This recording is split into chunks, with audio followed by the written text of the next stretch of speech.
Hey there, it's MrSnowFoxy, and I'm back again, and I have a better video.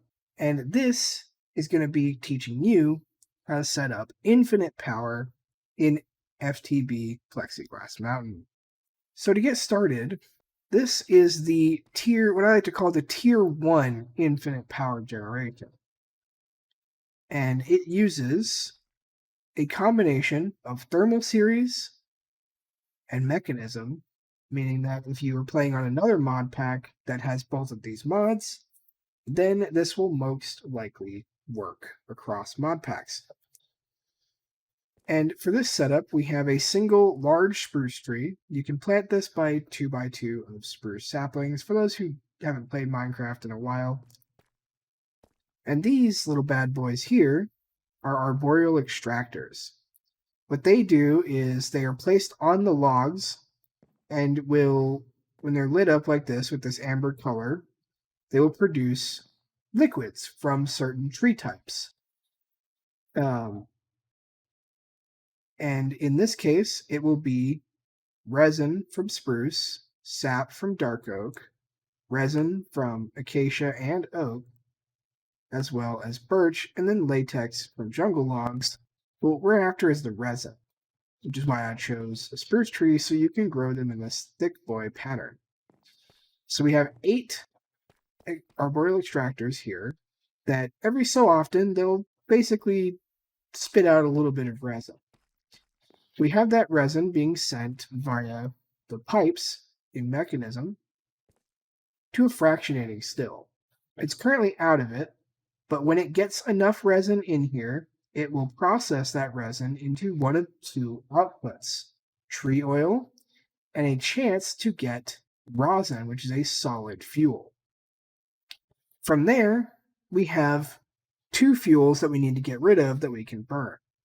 There you just saw rosin go down into this Stirling dynamo, which will power into this basic energy cube, but you can use pretty much whatever energy block you want here. You could even replace it with an energy cable that connects all 3 of these together.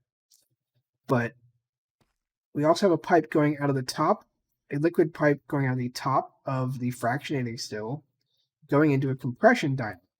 Now this burns flammable liquids. This would be diesel, biofuel, and in this case, tree oil. And you can see that tree oil makes 100,000 RF, and creosote makes 20,000, and refined fuel makes 1.5 million. So tree oil is the second best that you can use in this dynamo. So the way the process works, resin goes in, gets fractionated, rosin comes out here in order to kickstart and provide power regeneration when this is done. That in turn, both of those end up filling this internal buffer with 50,000 RF in the fractionating still. Because we have our IO set to output on this basic energy cube, it will always put energy into the fractionating still first. Any extra energy goes into the energy cube itself. It's been running for about 5 or 10 minutes now, and it's generated about 790,000 RF, while also keeping this fractionating still going. What you're going to need to build this is you're going to need 4 spruce saplings, enough bone meal to grow it, 8 arboreal extractors, 13 basic mechanical pipes, 1 basic logistical transporter, which is an item pipe, 1 basic universal cable, optional, a fractionating still, a compression dynamo, a Stirling dynamo, and then some kind of energy storage for the excess. And then you're going to also want a configurator in order to change the pipes to be pull. Now you could just force it in the case of machines like this, but you're going to need it for this. So we're going to cut and make it in real time. All right, so I am now in survival mode in this creative world on Feed the Beast Plexiglass Mountain. What we're going to do is we're going to take all the items that we need, and we're going to start with our tree. I'm going to try and kind of leave some space around the edges here, and then we're going to try and bone meal it, and boom, it grew into a tree. I know, riveting stuff, right? But we're going to put down our arboreal extractors, just like this. And then we're going to get our basic mechanical pipes, and we're going to kind of put them along the top like this. And connect up the corners. You can have an opportunity to save here some pipes and resources if you really want to. And we're going to put the fractionating still here on the wall with the last basic mechanical pipe right there. And you can see it's not connecting there. And this is also on input. First, we're going to fix this. I'm going to shift right click with the configurator tool, made like so, 2 times on each connection. Now don't worry, these pipes do have an internal buffer, so at this moment your liquids are not going to be just disappearing into the void because they have nowhere to go and they're being forced into this pipe. So now what we're going to do is we're going to take our fractionating still, and we are going to go into the config side, make sure auto output and input are enabled. We're going to auto input from the left side, auto output from the top and the bottom. All right. And then we're going to place our Stirling dynamo here. And we're going to get a block to build with. And we're just going to place it like that. So we don't need to use a crescent hammer. If you already have a crescent hammer, this is fine. You can just rotate these dynamos. But I didn't want to make one. We'll give myself one. And it's extra resources. So now we take our last one here.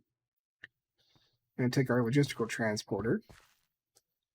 In this case, we're going to use our basic universal cable along with this thing. And we're going to put this on input and output.